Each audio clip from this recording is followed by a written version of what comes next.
Assalamualaikum warahmatullahi wabarakatuh.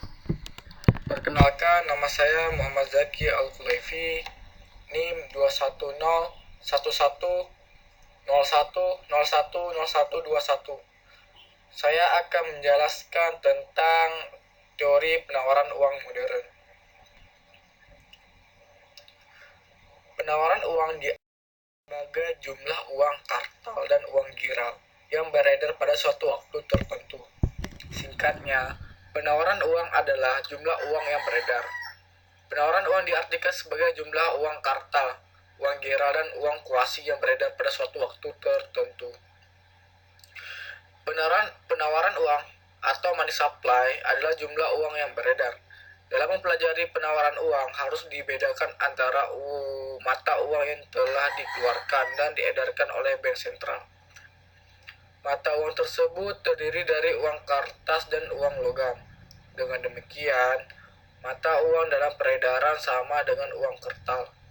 Adapun uang beredar, yaitu semua jenis uang yang berada di dalam perekonomian. Mata uang dalam peredaran ditambah dengan uang giral pada bank-bank umum.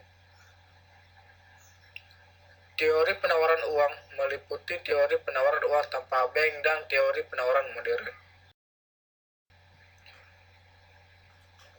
Teori penawaran uang tanpa bank. Teori ini merupakan teori yang sangat sederhana. Teori ini merupakan gambaran dari sistem standar emas. Ketika emas menjadi satu-satunya alat pembayaran, jumlah uang beredar atau uang yang ditawarkan di masyarakat naik atau turun sesuai dengan tersedianya emas di masyarakat. Dalam sistem moneter seperti itu, uang beredar ditentukan oleh proses pasar. Adapun pemerintah, bank sentral, ataupun perbankan tidak memiliki pengaruh terhadap besarnya uang yang beredar. Dalam hal ini, penawaran uang hanya bertambah jika memproduksi emas baru. Jadi, jumlah uang beredar bergantung pada perilaku produsen emas. Produsen emas hanya akan memproduksi apabila menguntungkan.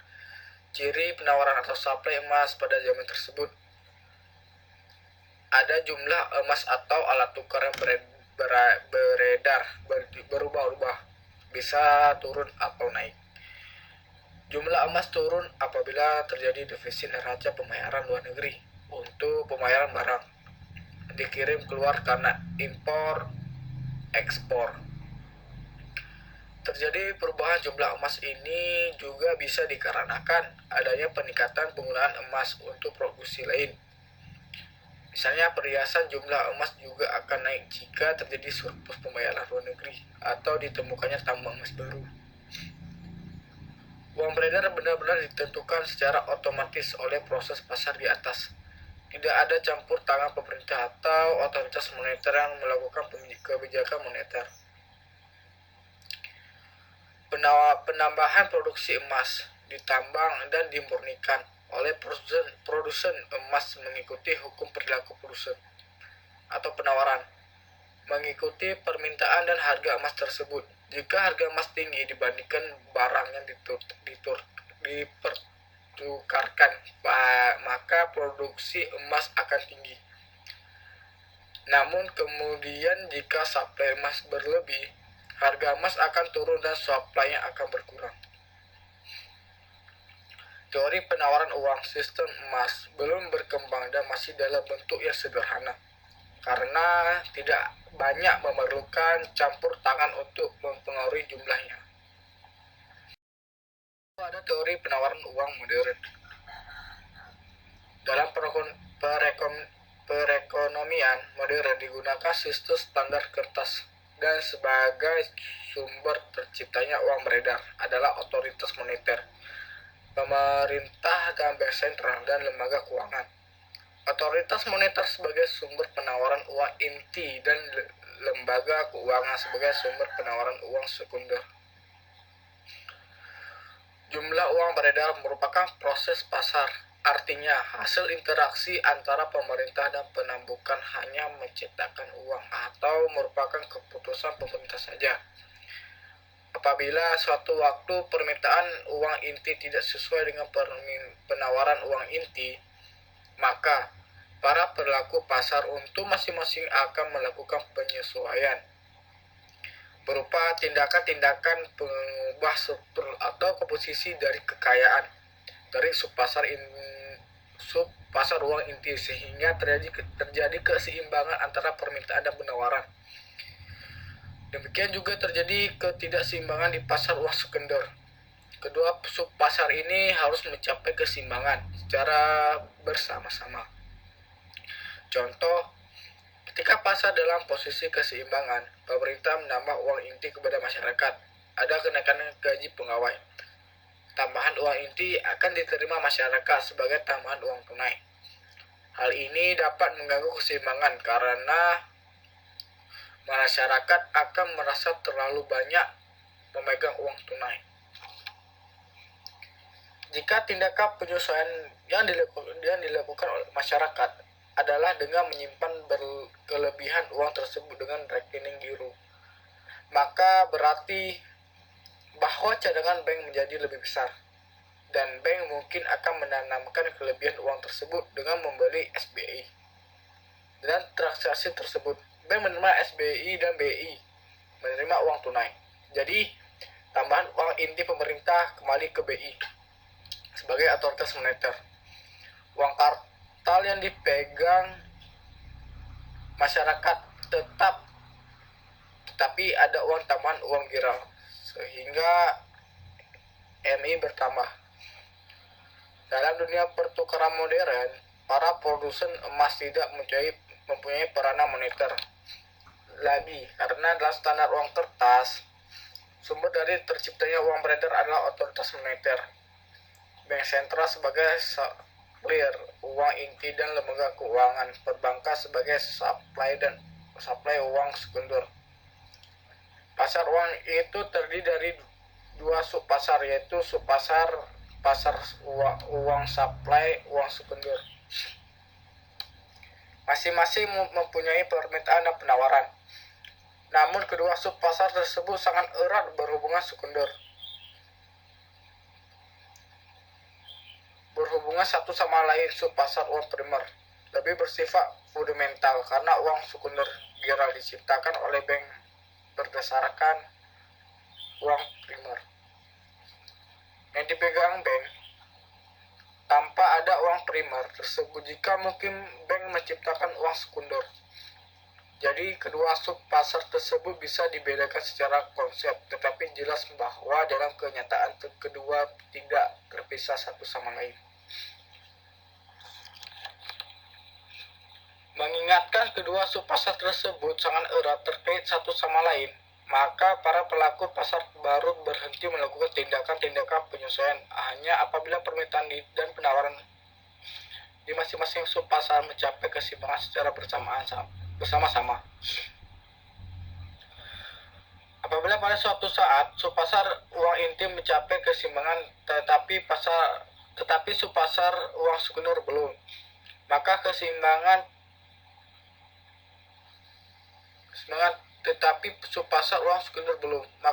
yang belum tercapai.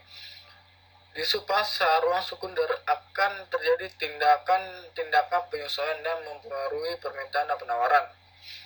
Perubahan pada permintaan dan penawaran uang sekunder atau geral pasti akan mempengaruhi permintaan dan penawaran uang inti. Jadi subpasar uang inti yang tadinya sudah seimbang menjadi tidak seimbang. Dan tentu kemudian akan ada tindakan-tindakan penyesuaian di subpasar ini. Kurva penawaran uang.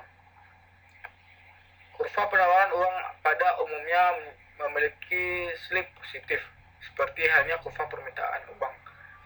Jumlah uang beredar juga dipengaruhi oleh tingkat bunga. Perubahan jumlah uang beredar bertambah atau berkurang dapat mempengaruhi aktivitas ekonomi dan keadaan perekonomian atau keseluruhan. Faktor-faktor yang menyebabkan perubahan jumlah beredar adalah: yang pertama ada aktivitas luar negeri, kedua ada tagihan pada lembaga atau badan dan perusahaan negara, dan ketiga ada rekening khusus, keempat tagihan pada perusahaan dan perorangan, dan 5. Ada simpanan berjangka serta tabungan dan faktor lainnya.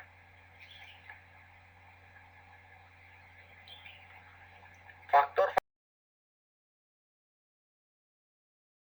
yang mempengaruhi penawaran uang sebagai berikut. Yang pertama ada politik diskonto, menaikkan atau menurunkan suku bunga. Yang kedua ada politik pasar terbuka, penjual belikan surat berharga. Yang ketiga ada politik cash ratio, menaikkan dan menurunkan cadangan kas untuk bank umum. Yang keempat ada politik kredit selektif, pengaturan pemberian kredit. Pemerintah melalui Menteri Keuangan atas persetujuan Gubernur Bank Indonesia dapat meminta perum peruri untuk mencetak uang berupa uang kertas dan uang logam pemerintah, uang yang nominalnya kecil. B. Bank umum. Bank umum dapat menciptakan uang giral, uang bank, melalui pembelian saham atau surat berharga dari masyarakat. Dengan demikian, dapat disimpulkan bahwa faktor-faktor yang mempengaruhi jumlah uang beredar yaitu: 1. Kebijakan bank sentral melalui hak oktroinya. Kedua, pemerintah melalui hak mencetak uang dengan nominal terkecil. Bank umum melalui pembelian surat-surat berharga dari masyarakat. Selain ketiga lembaga di atas, faktor yang mempengaruhi penawaran uang atau jumlah uang beredar yaitu tingkat bunga. Jika tingkat bunga yang ditentukan bank sentral maupun bank umum tinggi, maka mendorong masyarakat untuk menyimpan uangnya di bank dan menciptakan kredit baru terhambat sehingga jumlah uang beredar akan berkurang. Demikian pula sebaliknya, jika suku bunga di bank-bank rendah akan menyebabkan masyarakat enggan menabung dan akan mendorong terciptanya kredit baru, sehingga jumlah uang beredar akan bertambah. Semakin tinggi tingkat bunga, semakin sedikit jumlah uang beredar. Semakin rendah tingkat bunga, semakin banyak jumlah uang yang beredar. B. Pendapatan masyarakat. Pendapatan masyarakat adalah jumlah uang yang diterima masyarakat pada jangka waktu tertentu. Semakin tinggi pendapatan masyarakat, semakin banyak uang yang beredar karena semakin sering melakukan transaksi. Begitu juga sebaliknya. C. Harga barang. Harga barang merupakan faktor sensitif terhadap jumlah uang beredar. Jika harga barang mahal, masyarakat dituntut untuk memiliki jumlah uang yang lebih banyak sehingga akan menyebabkan jumlah uang beredar semakin banyak. Akan tetapi sebaliknya, jika harga barang murah, jumlah uang beredar akan berkurang karena masyarakat akan menyimpan kelebihan uangnya di bank. Dia selera masyarakat terhadap barang. Jika selera masyarakat terhadap suatu jenis barang meningkat, akan mendorong naiknya permintaan. Jika permintaan naik, harga barang naik, sehingga jumlah uang beredar akan naik. Begitu juga sebaliknya. Jumlah penduduk. Semakin banyak atau pada jumlah penduduk, semakin banyak dan semakin cepat uang beredar. F. Geografis. Keadaan geografis di perkotaan lebih banyak dan lebih banyak jumlah uang yang beredar dibanding di perdesaan. Dia struktur perekonomian. Struktur ekonomi negara agraris berbeda dengan negara industri. Negara industri peredaran uang lebih cepat dan lebih banyak. Teknologi dan ilmu pengetahuan. Penguasa iptek penduduk. Iptek negara yang lebih maju, lebih banyak dan lebih cepat untuk beredar dibanding dengan negara yang menerapkan teknologi yang sederhana. Globalisasi industri di lingkungan dunia usaha. Semakin global dan arus modal ekonomi antar negara yang semakin meningkat, uang yang beredar juga dipengaruhi oleh transaksi-transaksi. Jenis-jenis uang beredar di Indonesia. 1. Uang beredar dalam arti sempit, M1, yaitu kewajiban sistem moneter bank sentral dan bank umum terhadap sektor swasta domestik atau penduduk meliputi uang kartal, uang kertas atau uang logam. Dan yaitu kewajib dan uang giral deposito yang disimpan dalam bank-bank umum dan dapat dikeluarkan dengan menggunakan cek, giro, atau surat perintah lainnya. Uang kartal dan uang giral atau neuron money memiliki sifat dapat dipakai sebagai alat pembayaran sewaktu-waktu atau setiap saat bila diinginkan tidak terikat waktu dalam pemakaiannya. Yang kedua ada uang beredar dalam arti luas M2.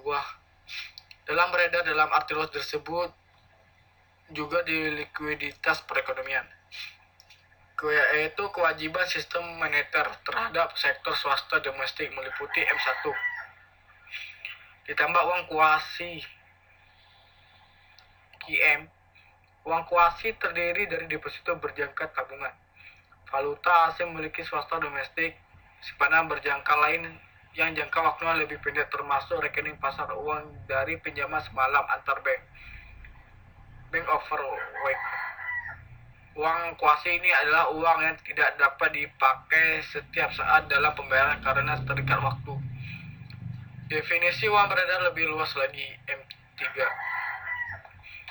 yaitu mencakup semua TDD besar kecil rupiah atau dolar milik penduduk atau pada bank atau lembaga keuangan non-bank. Uang kasih. Laju pertumbuhan uang beredar M1 dalam indikator perekonomian Indonesia sering dikaitkan dengan tingkat inflasi. Hubungan antara keduanya biasanya bersifat positif searah. Semakin tinggi laju pertumbuhan M1, maka semakin tinggi pula inflasi. Posisi uang kartal dan uang giral dalam uang beredar dimaksudkan untuk melihat sebagaimana perkembangan peranan uang kartal dan uang giral terhadap uang beredar. Dalam perekonomian yang semakin maju, terutama dalam hal lalu lintas moneter, posisi uang giral semakin lebih besar daripada uang kartal. Masyarakat di kota-kota besar akan cenderung menggunakan uang giral sebagai alat tukar atau alat bayar. Pengertian lain tentang uang yang perlu dipahami adalah uang primer, yaitu uang yang diedarkan pemerintah dan dipegang oleh masyarakat dan bank-bank. Uang primer ini meliputi yang dipegang masyarakat sebagai alat bayar sehari-hari atau uang kartal, dan uang serap yang dimiliki bank, uang tunai di bank dan deposito di bank sentral. Rasio atau posisi uang beredar M1 dan rasio posisi uang kuasi terhadap likuiditas perekonomian M2 merupakan indikator permintaan masyarakat terhadap barang dan jasa yang disediakan di pasar. Jika semakin rendah rasio M1 terhadap M2, di lain pihak semakin tinggi rasio uang kuasi terhadap M2. Memiliki permintaan masyarakat melemah sehingga inflasi akan cenderung turun dan sebaliknya. Sekian dari saya, lebih dan kurang saya minta maaf. Assalamualaikum warahmatullahi wabarakatuh.